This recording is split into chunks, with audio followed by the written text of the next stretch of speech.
Hello అండి, ఈరోజు healthy veg cutlets అనమాట. సోయా కట్లెట్స్ మంచి హెల్దీ ఫుడ్, పిల్లలు ఇష్టంగా తింటారు.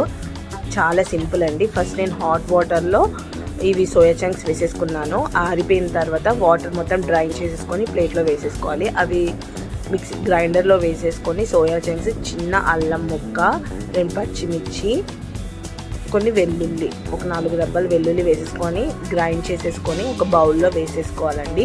తర్వాత నేను పొటాటో బాయిల్ చేసుకున్నాను. ఒక పొటాటో బాయిల్ చేసేసుకొని స్మాష్ చేసుకొని వేసేసుకున్నాను. తర్వాత ఉప్పు, కారం, పసుపు, ధనియాల పౌడర్, జీరా పౌడర్, ఇంకా ఆనియన్ కట్ చేసి వేసుకున్నానండి ఒకటి, కొంచెం కరివేపాకు, కొత్తిమీర అండ్ ఒక 2 to 3 టేబుల్ స్పూన్స్ శనగపిండి వేసుకొని మంచిగా కలిపేసుకోవాలి. బాగా మిక్స్ అయ్యేది, వాటర్ కూడా పోయక్కర్లేదండి.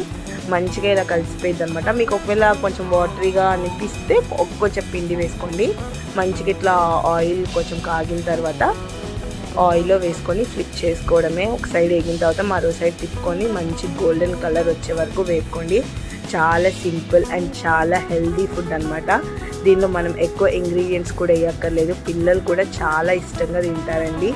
చాలా హెల్దీగా, కట్లెట్స్ అంటేనే చూడగానే తినేస్తారు కదా పిల్లలు. చాలా హెల్దీగా, కలర్ఫుల్గా ఉంటాయి. పిల్లలకు కూడా చూడగానే నచ్చేస్తాయి, చాలా ఇష్టంగా తింటారు. ఒకసారి మీరు కూడా ట్రై చేయండి.